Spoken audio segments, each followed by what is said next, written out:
Oke, jadi untuk materi yang selanjutnya, kita akan membahas tentang auditor lingkungan. Jadi kalau biasa kita membahas tentang audit lingkungannya, sekarang kita akan fokus kepada pelakunya, yaitu auditor lingkungan.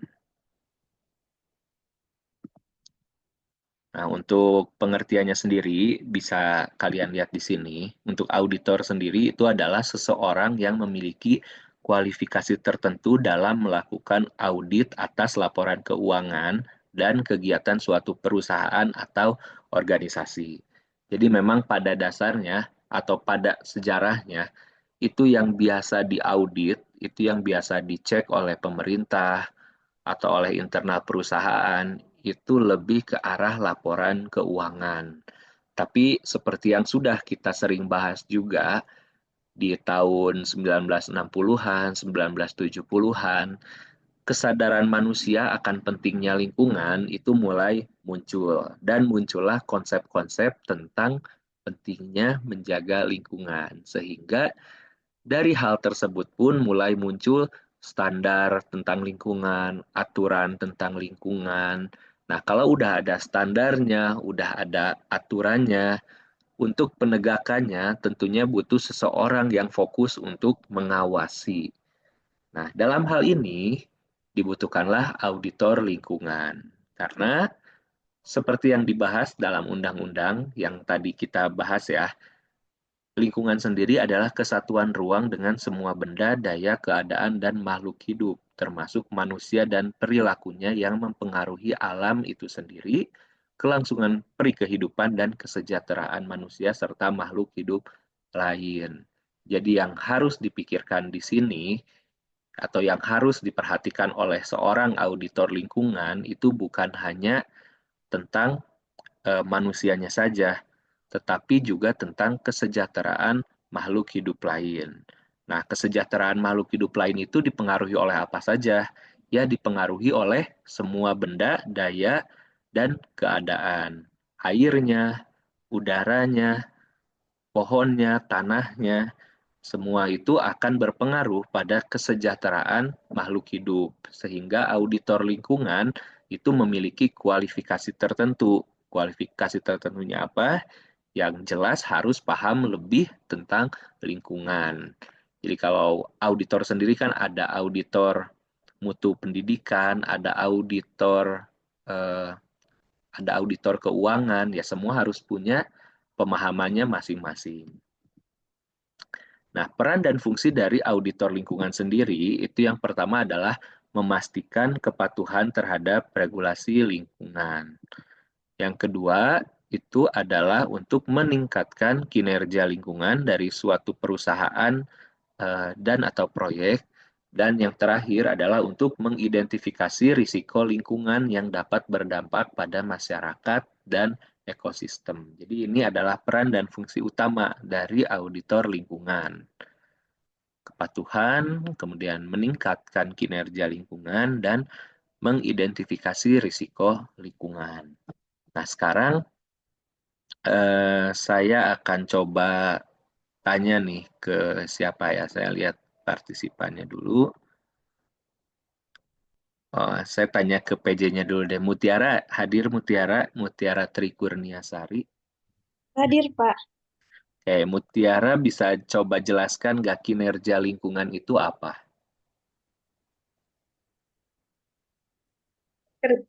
Sebentar, Pak. Eh, Kinerja lingkungan itu kayak semacam kemampuan suatu organisasi dalam mengelola dan meminimalkan dampak negatif terhadap lingkungan, Pak. Oke, ada lagi tambahan? Atau mungkin dari Serly PJ kelas yang satunya. Boleh dijelaskan nggak kinerja lingkungan itu apa?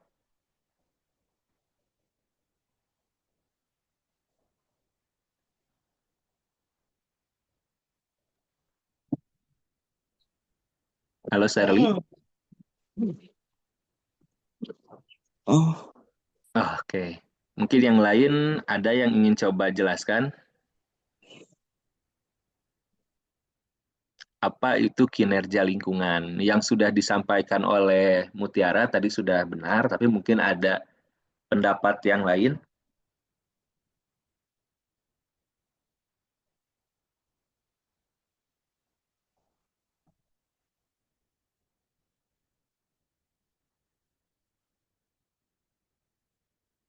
Kalau tidak ada, akan saya coba panggil lagi.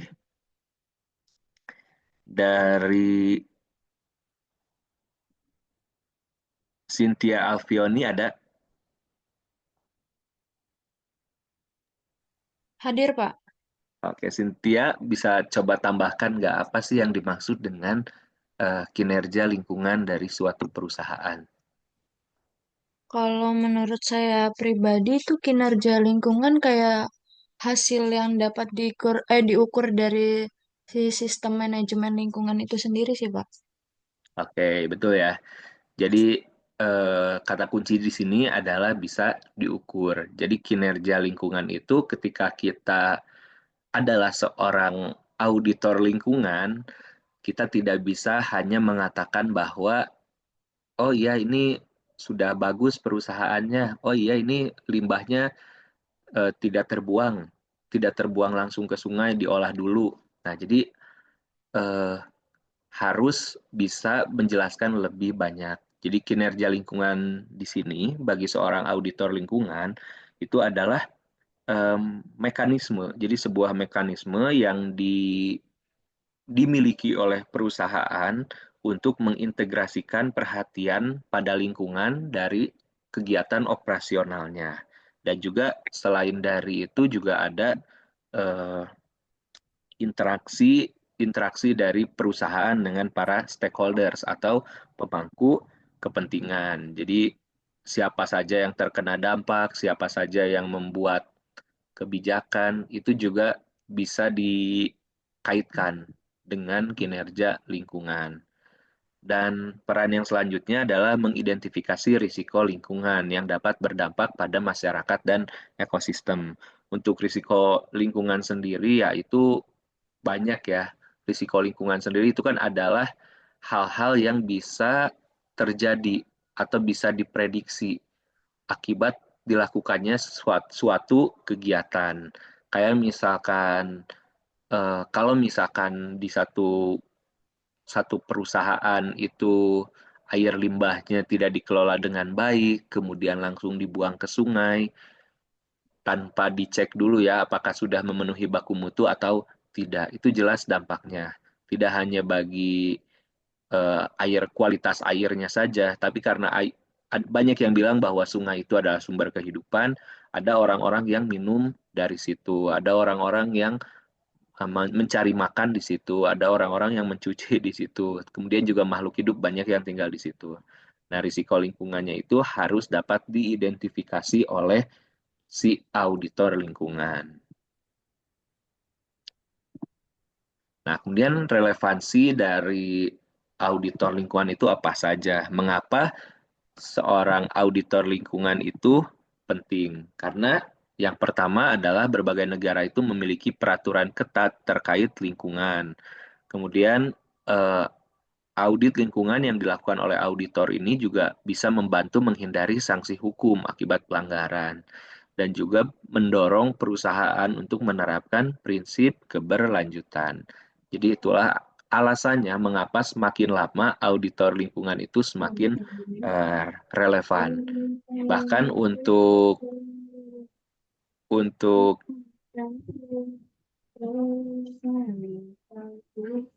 Gina lagi nyanyi apa Gina Fitrianingsih?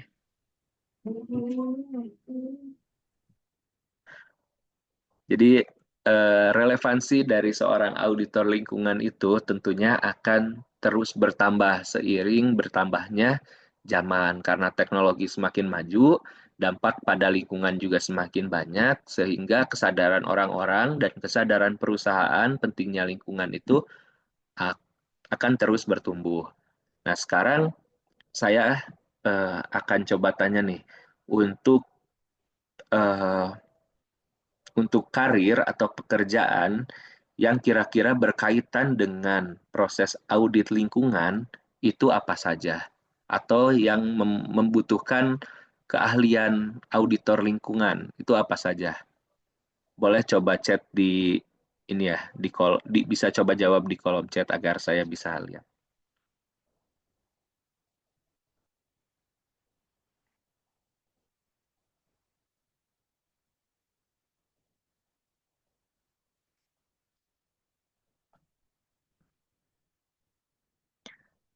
Oke, dari Audrey, tim IMS. Boleh coba jelaskan, Audrey, apa sih itu tim IMS? Baik. Jadi tim IMS itu kan Environment Management System gitu ya, Pak.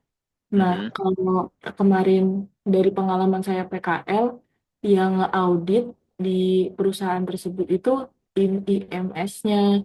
Nah, tim IMS itu kayak semacam apa ya? Apa ya? Yang manajemen pengelolaan lingkungan di PT tersebut gitu. Tapi mereka itu tidak mengaudit tentang lingkungan saja, kayak mengaudit semua lingkungan kerja yang ada di PT tersebut, baik itu lingkungan kerja di maintenance, lingkungan kerja di WWTP, lingkungan kerja di TPS, atau eh, mengaudit tentang lingkungan lingkungan apa yang namanya lingkungan si perusahaan tersebut juga termasuk tugas mereka juga gitu Pak. Jadi auditnya itu juga bukan seputar tentang lingkungan saja. Itu sih Pak yang saya tangkap dari kemarin PKL. Oke, sip, betul ya. Jadi tim IMS atau Environmental Management System, eh, mengapa bukan hanya ke lingkungan, karena sesuai dengan ISO 14001, jadi salah satu artikel yang ada di ISO tersebut itu kan membahas tentang keorganisasian. Nah, keorganisasian ini kan berkaitan dengan bagaimana setiap bidang yang ada di perusahaan tersebut berkomunikasi, kemudian bagaimana pengaruh antara satu departemen ke departemen lainnya. Maka dari itu ya, kalau tim IMS itu memang bukan hanya cek lingkungannya saja, tapi lingkungan sosialnya juga diperiksa. Oke, terima kasih Audrey ya. Tambahan lain juga mungkin kalian udah ini ya, ada yang kemarin PKL-nya itu di HSE atau di K3 ya. Nah, itu juga eh, beberapa beberapa fungsinya itu mengarah kepada audit lingkungan. Dan sebetulnya masih banyak lagi karir-karir lain yang berkaitan dengan audit lingkungan. Nah, selanjutnya berkaitan dengan regulasi lingkungan yang perlu diperhatikan atau yang harus dipahami oleh seorang auditor lingkungan, itu yang pertama ada ISO atau International Organization for Standardization. Selanjutnya juga ada tentang proper atau disclosure program for environmental compliance. Dan selanjutnya ada peraturan perundang-undangan. Nah, untuk ISO kita sudah sering membahas di mata kuliah SML atau di mata kuliah audit lingkungan juga. Nah, sekarang saya ingin bertanya pada kalian, eh, ketika kalian PKL kemarin, ada nggak yang di perusahaannya itu punya sertifikat proper?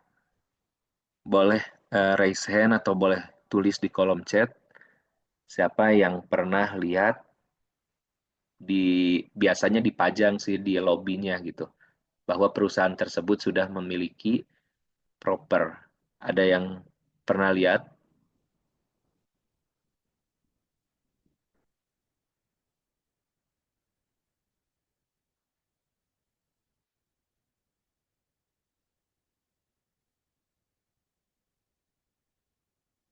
Ini tidak ada yang pernah lihat atau memang tidak ada atau tidak mau berkomentar.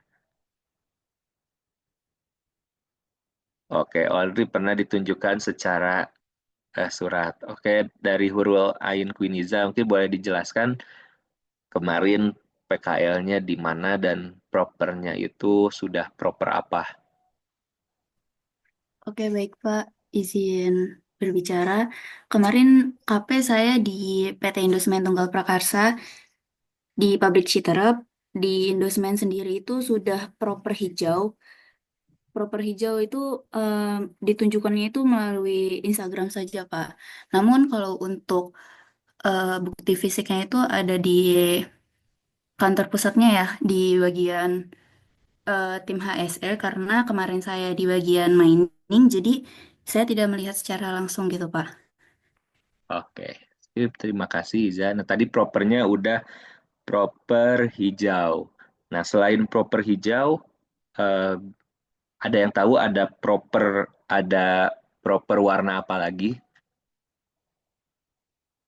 selain warna hijau? Jadi kalau warna hijau sendiri ya itu bisa dikatakan dia sudah baik, tapi bukan yang terbaik. Nah, nah, selain dari proper hijau ada proper warna apa lagi? Biru, emas, oke, ada lagi yang lain? Selain biru, emas,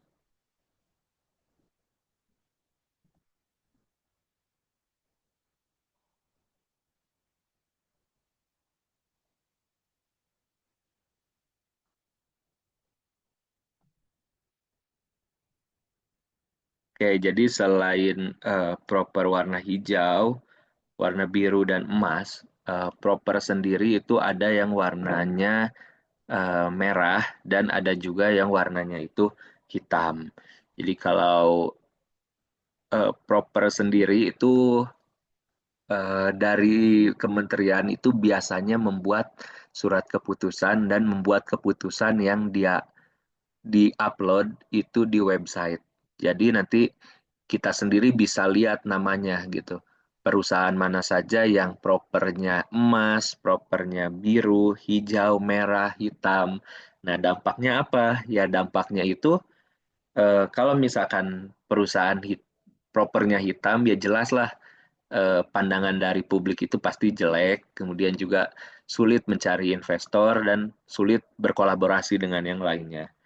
Nah, kalau yang warnanya emas sendiri itu memang bisa mendapatkan hal tersebut karena perusahaannya lalai dan perusahaannya itu secara sengaja melakukan perbuatan yang merusak lingkungan. Dia udah tahu ada hal-hal yang merusak tapi ya udah dia abaikan. Kemudian yang merah itu sudah ada pengelolaan lingkungan tapi ya masih jauh dari syarat yang ditetapkan. Seperti misalkan eh, alat-alat untuk mengurangi polusinya itu masih belum ada atau mungkin rusak. Kemudian juga kualitas airnya itu melebihi baku mutu, si emisinya juga melebihi batas gitu. Nah, itu bisa diberi proper merah. Proper biru itu sudah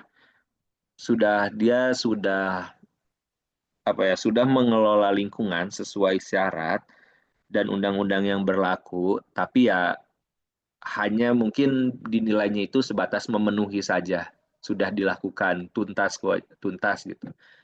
Tapi kalau dia sudah baik, kemudian dia sudah melakukan lebih dari yang disyaratkan atau beyond compliance, itu dia bisa mendapatkan hijau dulu. Jadi dia itu sudah memanfaatkan sumber daya dengan efisien, sudah bertanggung jawab secara sosial, CSR-nya udah ada, itu hijau.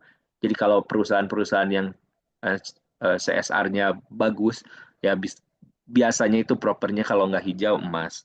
Nah, kalau yang emas ini dia itu konsisten. Jadi dia udah warna hijau, terus dia konsisten, dan walaupun dia sudah dinyatakan hijau, dia tetap mengembangkan inovasi dalam pengelolaan lingkungan yang dimiliki perusahaan itu.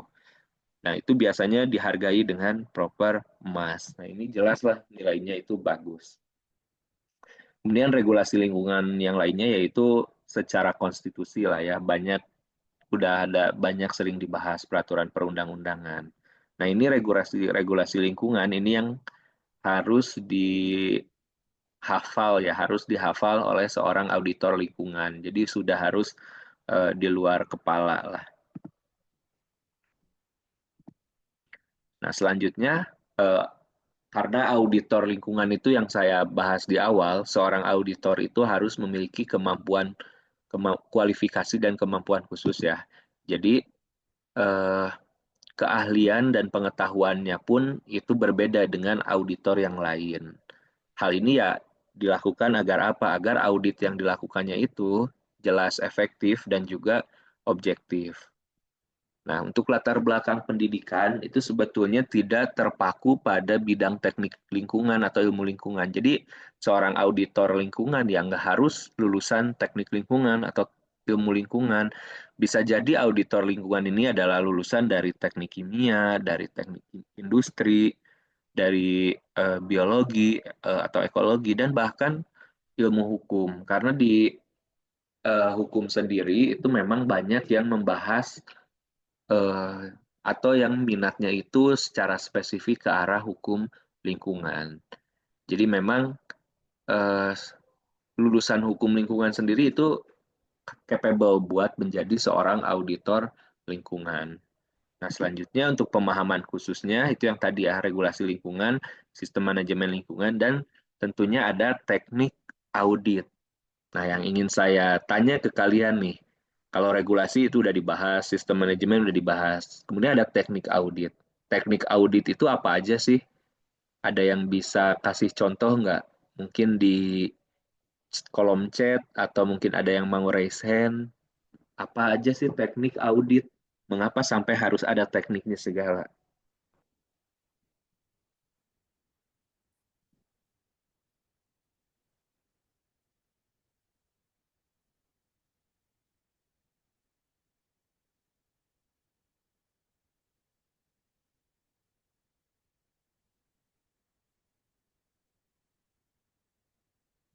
Yuk, saya belum lihat ada yang komen, belum ada yang raise hand juga.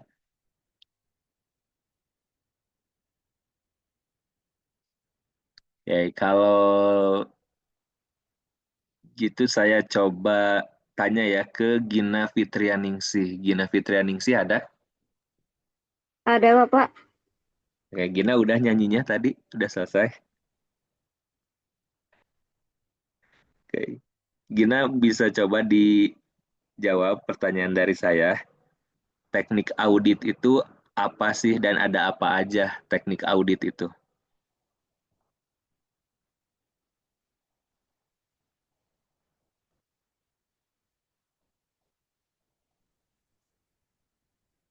Kenapa tadi Pak? Maaf. Teknik audit itu apa aja? Oh, sebentar Pak.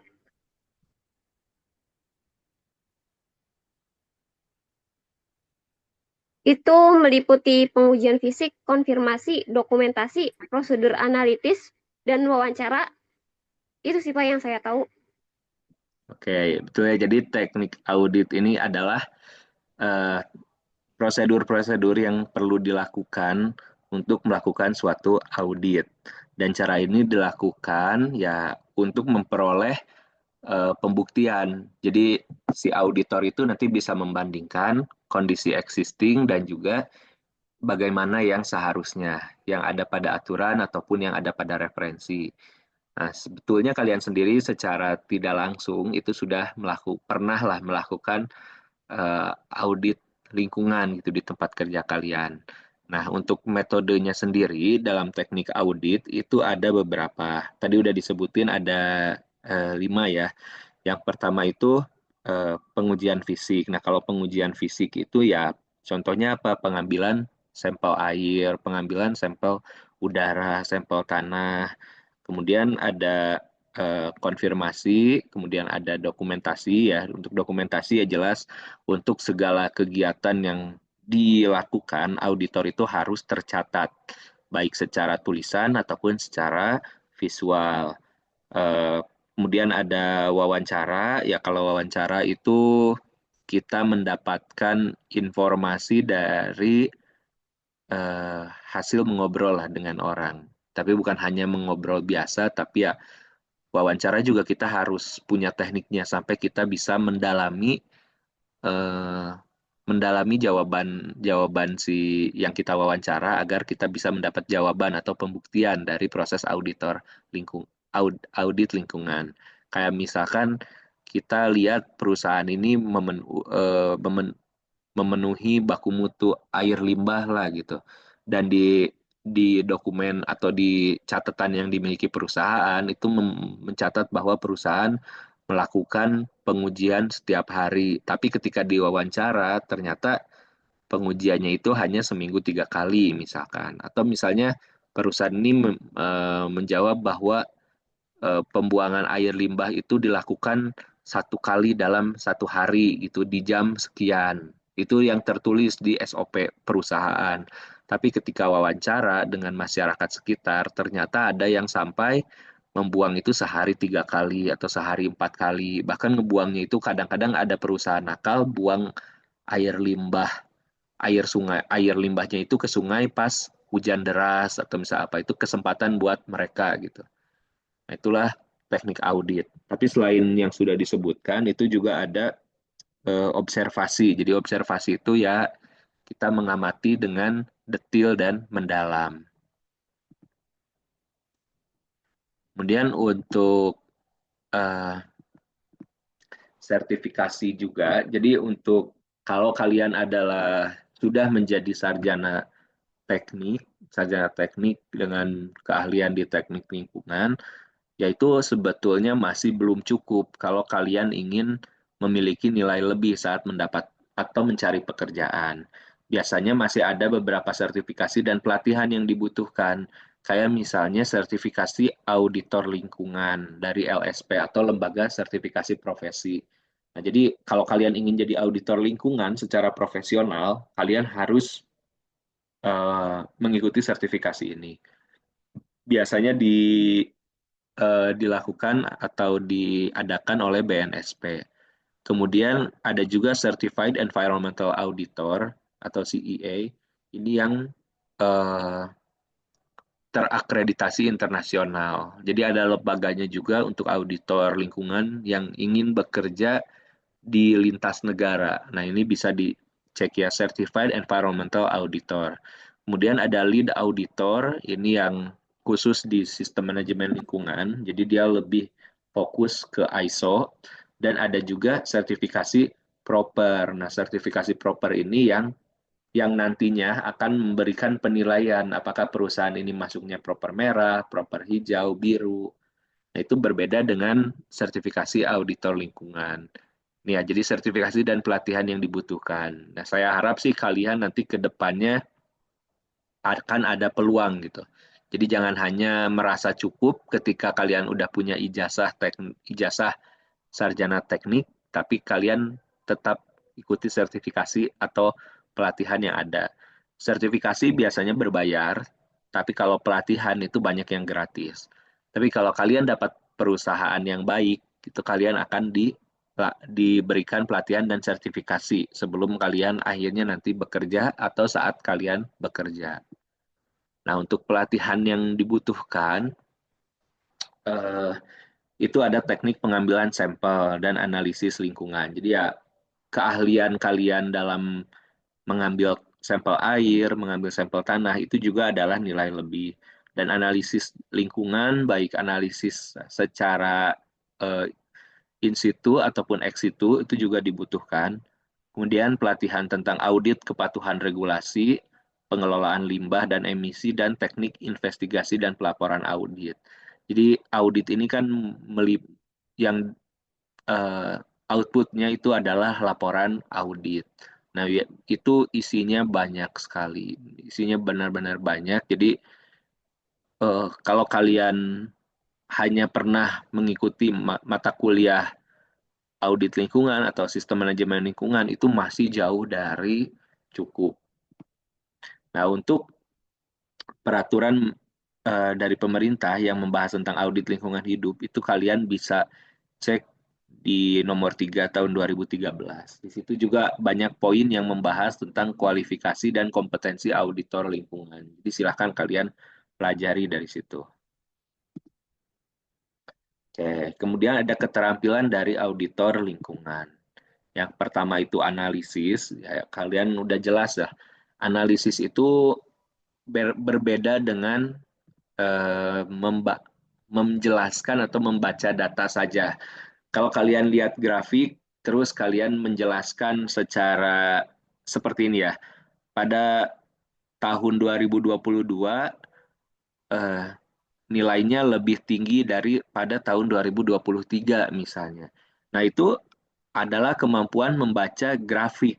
Tapi untuk analisis itu harus bisa disangkut pautkan dengan fenomena lainnya. Kayak misalkan apa yang menyebabkan tahun 2022 lebih tinggi dari tahun 2023.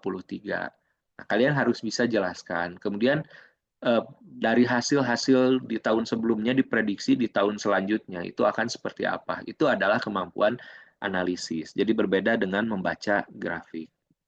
Selanjutnya komunikasi. Jelas ya, salah satu kemampuan yang dibutuhkan itu adalah wawancara. Nah, itu komunikasinya jelas harus baik. Problem solving. Nah, ketika kalian sudah berkomunikasi, kemudian kalian menganalisis masalahnya, kalian juga harus bisa menjelaskan bagaimana cara menyelesaikannya. Dan yang selanjutnya itu adalah kerjasama. Jadi auditor lingkungan itu seperti yang dijelaskan itu ya bukan hanya lulusan dari satu program studi saja, tapi banyak. Dan juga auditor lingkungan itu membutuhkan banyak data dari profesi lainnya, misalkan dari engineer-nya, atau misalkan dari manajernya, bisa dari orang lapangan, atau bahkan dari office boy juga itu kadang bisa membantu berbagai atau mengumpulkan data. Jadi keterampilan-keterampilan berikut, analisis, komunikasi, problem solving, kerjasama itu semuanya harus dipelajari. Nah, sekarang ada kode etik dan tanggung jawab dari seorang auditor lingkungan. Sebelum dibahas, mungkin saya ingin silahkan kalian komen di meeting chat, di chatnya, kode etik dan tanggung jawab yang harus dimiliki seorang auditor lingkungan itu apa aja. Boleh kalian tuliskan 1 atau 2 kata saja cukup. Saya beri waktu 30 detik sampai 1 menit.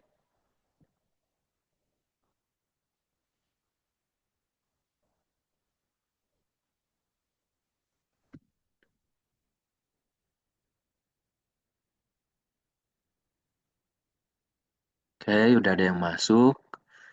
Integritas, kredibel, jujur, terpercaya, objektif. Oke, ada lagi? Oke, tanggung jawab.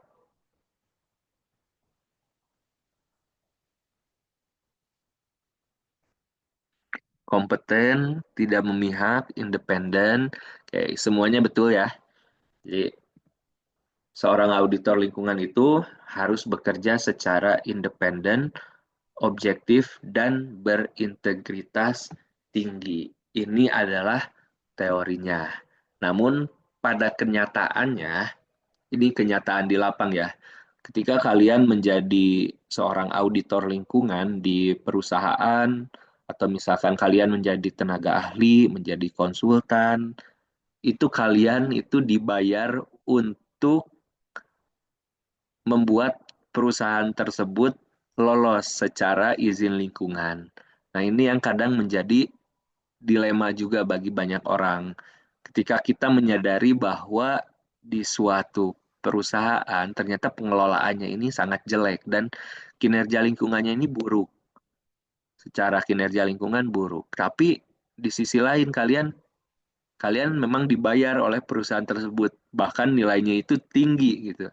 Dan kalian takut bahwa perusahaan tersebut akhirnya tidak mengambil jasa kalian lagi. Ya, akhirnya kalian berusaha untuk membuat si kinerja lingkungan dan hasil audit lingkungan perusahaan tersebut menjadi bagus.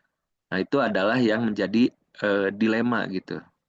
Makanya itu kalau secara teori memang harus independen, objektif, berintegritas tinggi, tapi pada pelaksanaannya, kalau kalian mungkin punya rekan atau siapa yang bekerja di bidang itu, mungkin kalian nanti bisa tanyakan lebih jauh. Adapun prinsip yang harus dipegang, objektivitas artinya ya kita lihatnya bukan berdasarkan menurut saya atau menurut mereka, tapi ya harus berbasis data, berbasis hasil uji. Kalau memang melebihi baku mutu ya karena melebihi ya katakan melebihi. Kemudian ada profesionalisme ya artinya kalian itu kalian itu artinya memiliki kompetensi yang dibutuhkan. Kerahasiaan artinya kalau kalian ingin menyebarkan hasil, baik itu hasil riset atau hasil audit ya harus ada izin.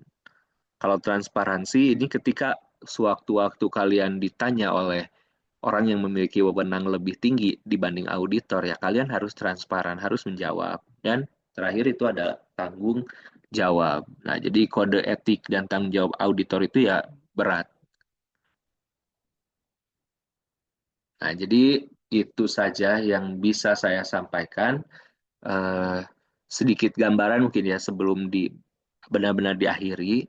Jadi kalau kita lihat kualifikasi auditor lingkungan yang ada di Indonesia dan di luar negeri, itu kalian akan ya mungkin akan cukup tercengang gitu karena di luar negeri itu biasanya kualifikasinya itu lebih tinggi, tapi bayarannya itu biasanya lebih besar. Kalau di Indonesia biasanya di perusahaan itu masih palu gada gitu. Jadi ada orang yang misalkan dia fungsi utamanya itu di eh, manajemen misalkan, tapi masih tetap dikasih tugas di audit. Ada yang tugas utamanya staff biasa gitu, tapi masih tetap diperbantukan untuk proses audit. Nah, itulah kadang itu eh, profesi seorang auditor lingkungan masih dipandang sebelah mata gitu, baik oleh perusahaan ataupun oleh orang stakeholder lainnya. Padahal fungsinya itu sangat hebat gitu, fungsinya itu sangat banyak dan dampaknya itu tidak main-main seorang auditor lingkungan. Nah, itu saja mungkin yang bisa saya sampaikan pada pertemuan kita hari ini.